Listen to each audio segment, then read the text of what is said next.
Hello students, good morning. हम लोग आ गए हैं सेशन 2 के डे 22 पर, और लास्ट डे पर यानी 21 वाले में हम लोगों ने वर्ड प्रॉब्लम से इक्वेशन बनाना और बाद में उसको सब्स्टिट्यूशन से सॉल्व करना, यानी उसमें जो अननोन क्वांटिटीज़ है उनको फाइंड करना हमने सीखा था। उस पर कुछ प्रॉब्लम्स और भी है, हम लोग उनको भी करते हैं। हम लोग कर रहे थे 3.3 के क्वेश्चन नंबर 3 को, जिसमें हम 3 पार्ट कर चुके थे।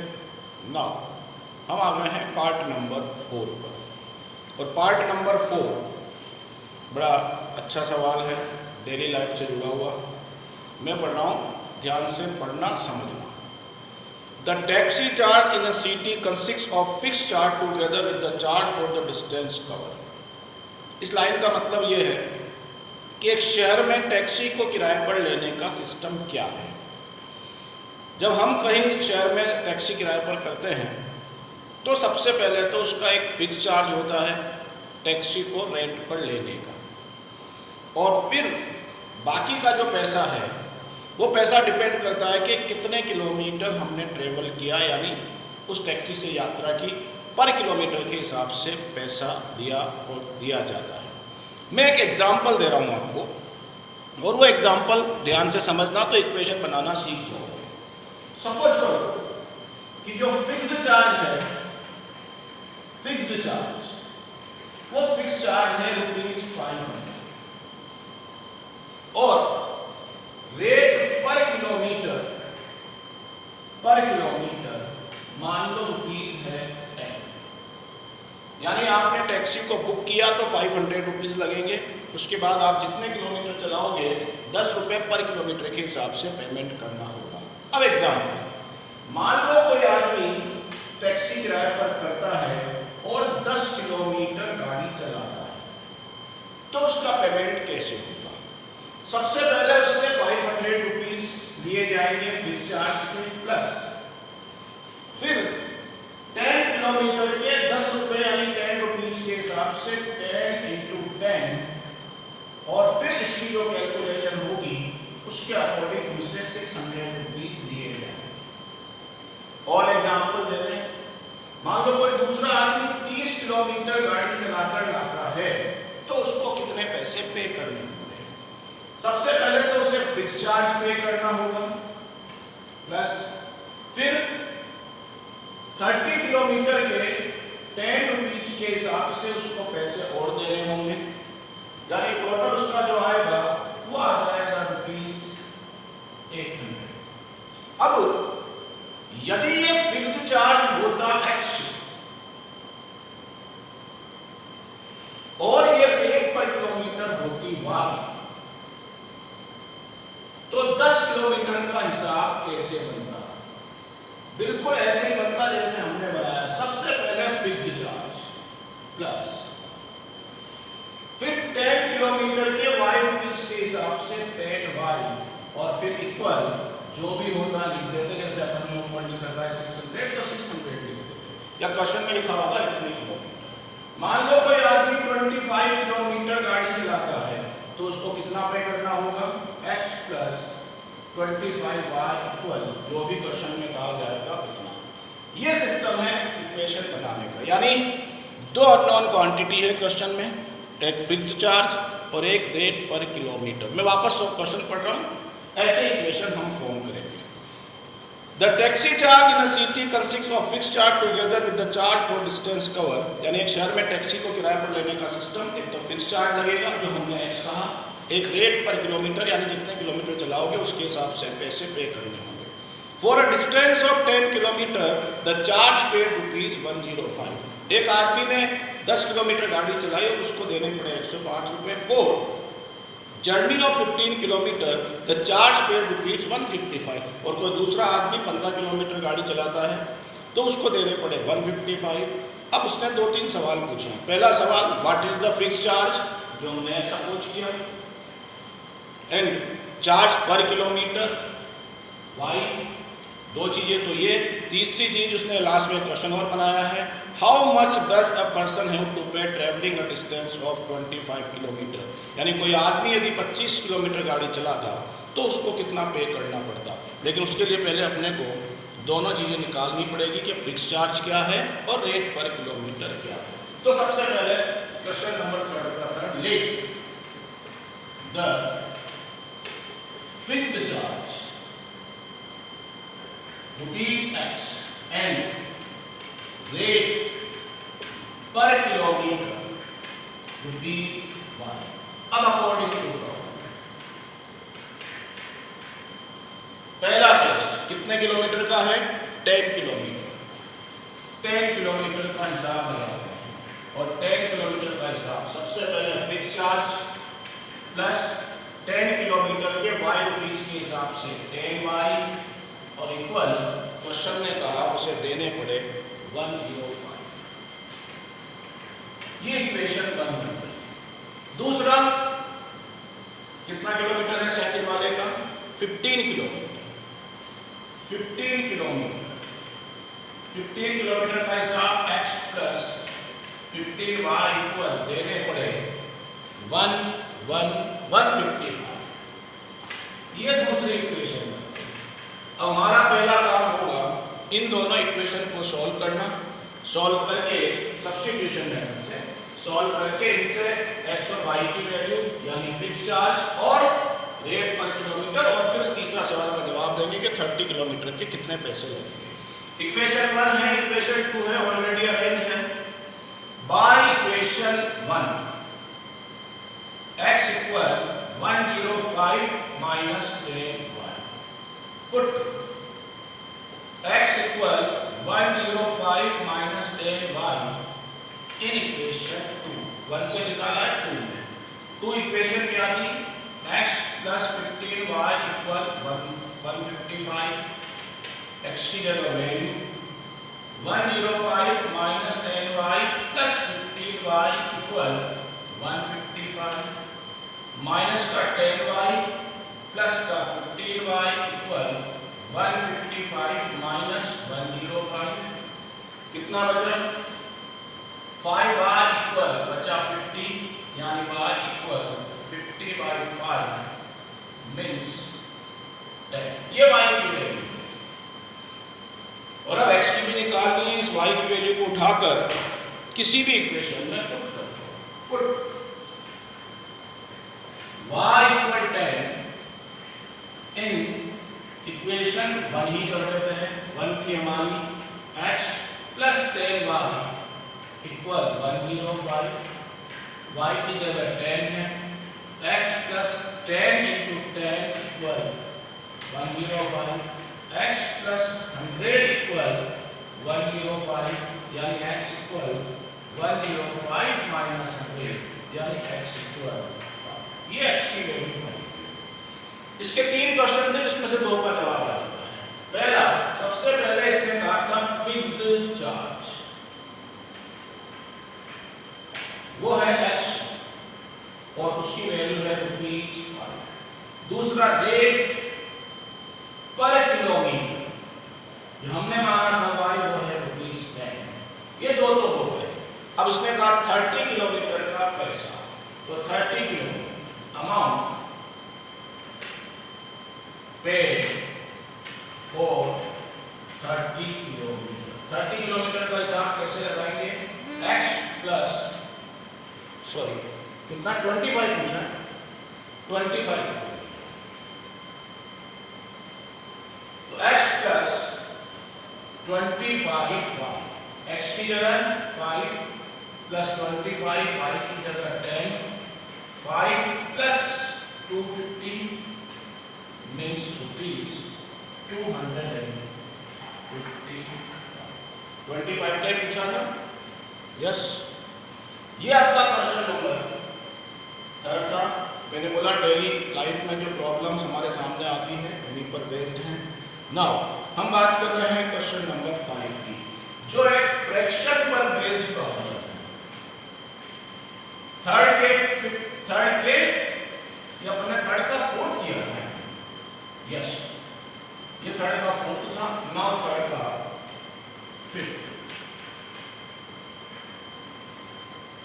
मैंने उसमें गलत लिखा था, 4 3rd लिखा था, ये 4th वाला था। नाउ 5th, ये फ्रैक्शन पर बेस्ड प्रॉब्लम है। और फ्रैक्शन जब आप बात करते हैं तो फ्रैक्शन में 2 नंबर होते हैं, एक ऊपर और एक नीचे। और ऊपर वाले नंबर को हम लोग न्यूमरेटर बोलते हैं, नीचे वाले नंबर को डिनोमिनेटर बोलते हैं। यानी फ्रैक्शन जब बनता है तो न्यूमरेटर अपॉन डिनोमिनेटर से बनता है। और दोनों चीजें अननोन हो तो न्यूमरेटर को हम लोग अक्सर x कहते हैं, डिनोमिनेटर को हम y कहते हैं। तो यहां से जो फ्रैक्शन बनता है वो फ्रैक्शन बन जाता है x अपॉन y। अब मैं क्वेश्चन पढ़ रहा हूं, आप लोग ध्यान देना। सबसे सिंपल प्रॉब्लम्स होती है फ्रैक्शन वाली। A fraction becomes 9/11 if 2 is added to the both numerator and denominator। क्या मतलब? एक फ्रैक्शन की वैल्यू 9/11 हो जाती है यदि हम दोनों यानी न्यूमरेटर और डिनोमिनेटर दोनों में 2 प्लस करें तो। ये पहली लाइन है।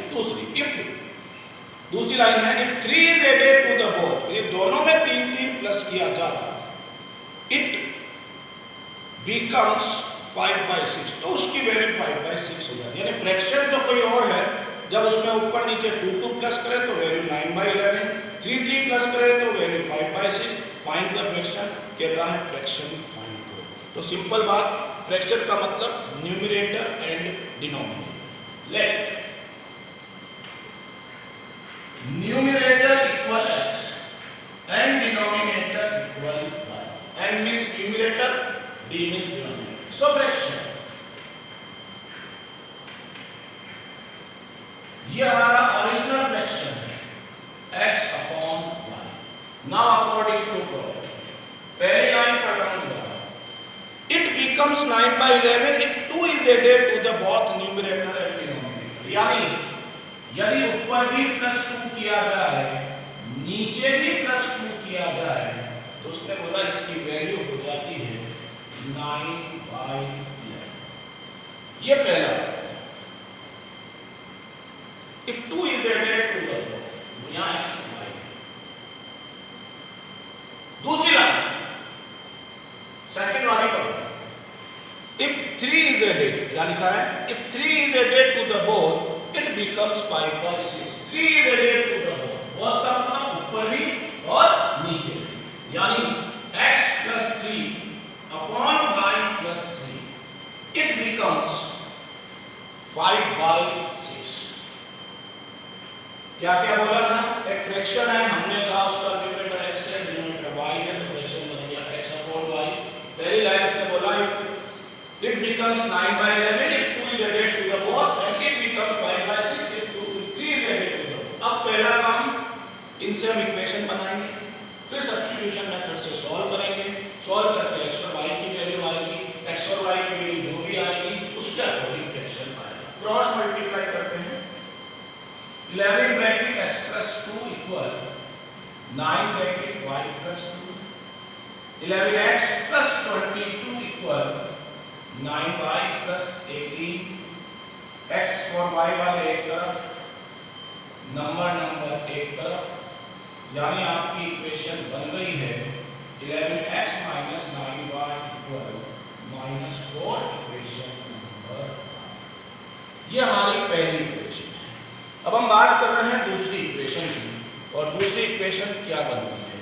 वही cross multiply, 6 bracket x plus 3, 5 bracket y plus 3, 6x minus 18 equal 5y plus 15, 6x minus 5y equal 15 plus 18, यानी दूसरी इक्वेशन बनेगी 6x minus, और यहाँ प्लस है तो क्या माइनस होगा, 6x minus 5y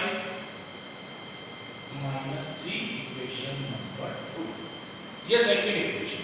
और अब हमें इन दोनों को सॉल्व करना है। सॉल्व करके x और y की वैल्यू फाइंड करनी है। जो x की वैल्यू आएगी वो न्यूमरेटर होगा, फिर y की वैल्यू आएगी जो डिनोमिनेटर होगा। और अब इन दोनों इक्वेशन को देखो कैसे सॉल्व करते हैं। बहुत बड़ी इक्वेशंस हैं।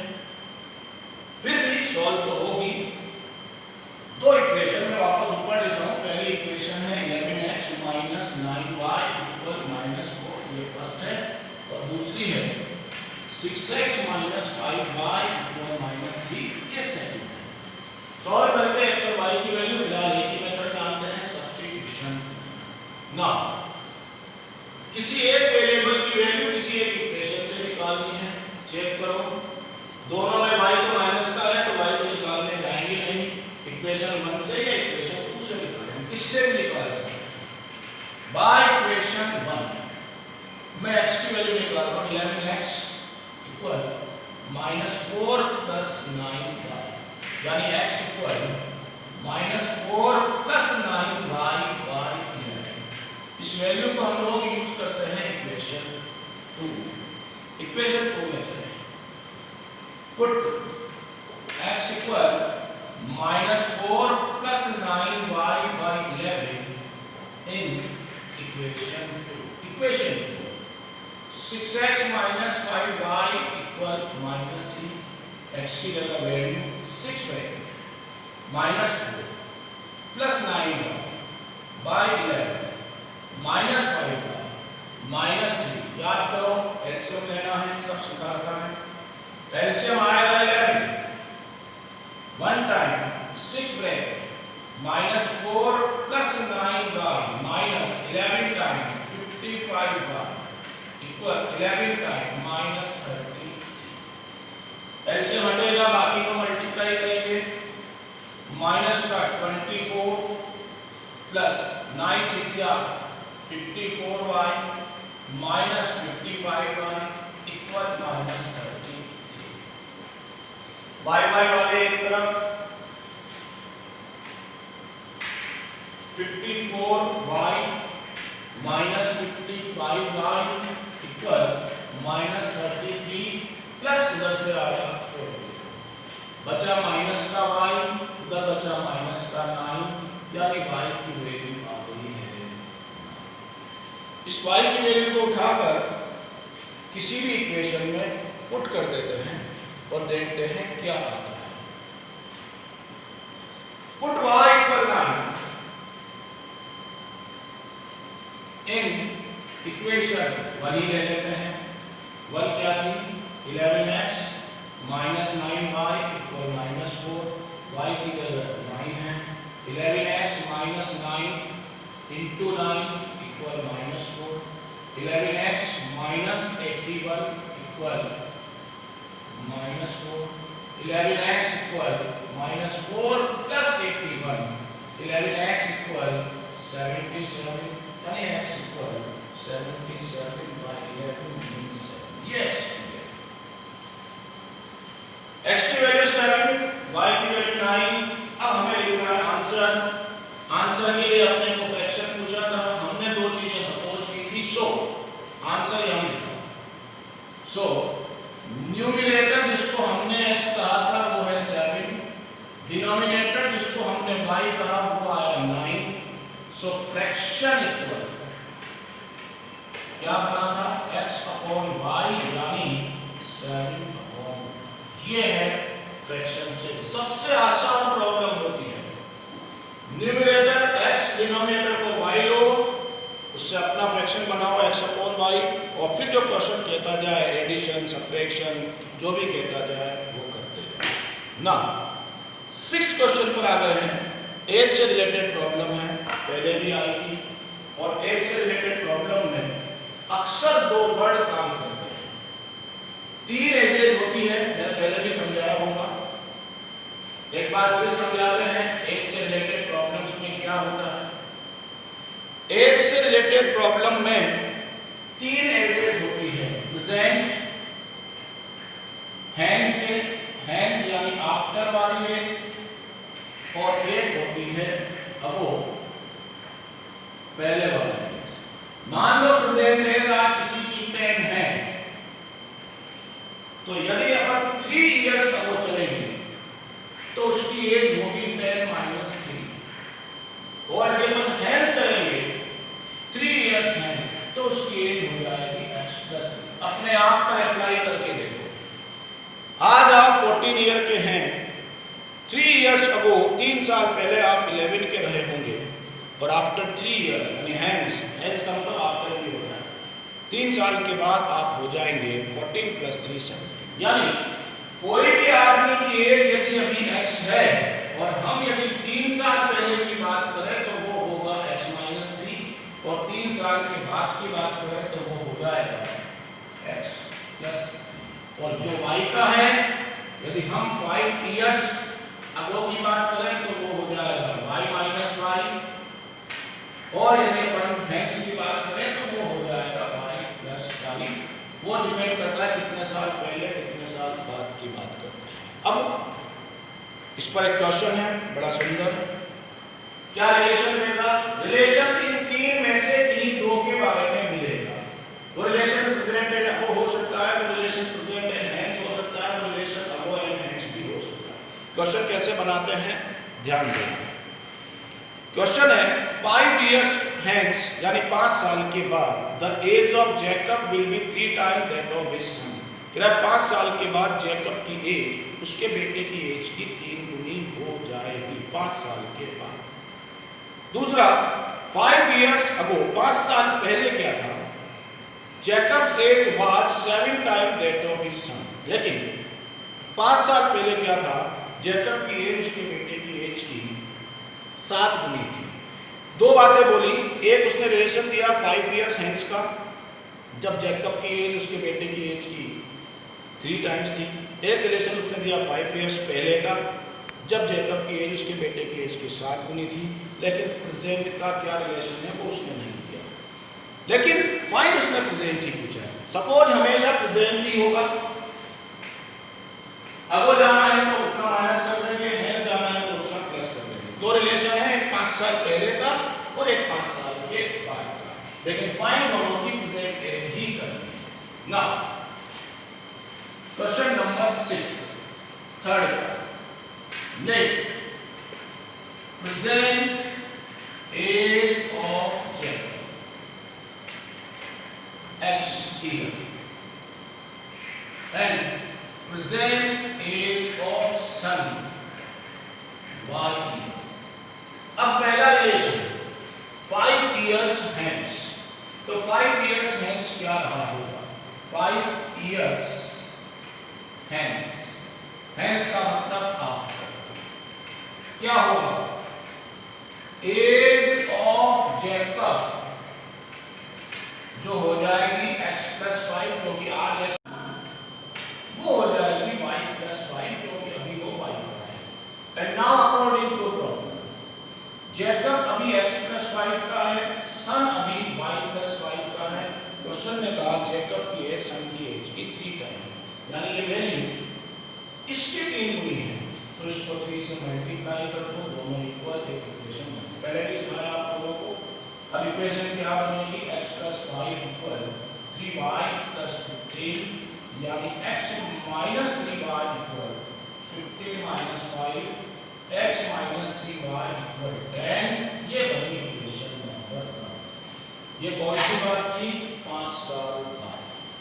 अब दूसरा रिलेशन से दिया 5 इयर्स अगो, तो 5 इयर्स अगो, 5 इयर्स अगो, अगो का मतलब होता है बिफोर, बिफोर का मतलब होता है पहले। आफ्टर में आदमी बड़ा हो जाता है इसलिए एज प्लस हो जाती है। अगो मतलब भी पहले, पहले छोटा होता है इसलिए अपन उसकी एज को माइनस कर देते हैं। Now age of Jacob x - 5, अभी x का है 5 साल पहले, and age of son y - 5 according to क्या रिलेशन था? क्वेश्चन में दे रखा है 5 years ago the Jacob's age was 7 times. 5 साल पहले जैकब की एज तो x - 5 थी, सन की एज y - 5 थी। उसने कहा ये वाली एज इस एज की 7 टाइम है, तो जो छोटा है उसको 7 से मल्टीप्लाई करो, दोनों इक्वल। क्या इक्वेशन बनेगी? x - 5 = 7y - 35, x - 7y = -35 + 5, यानी x - 7y = -30। Equation number 2। अब आप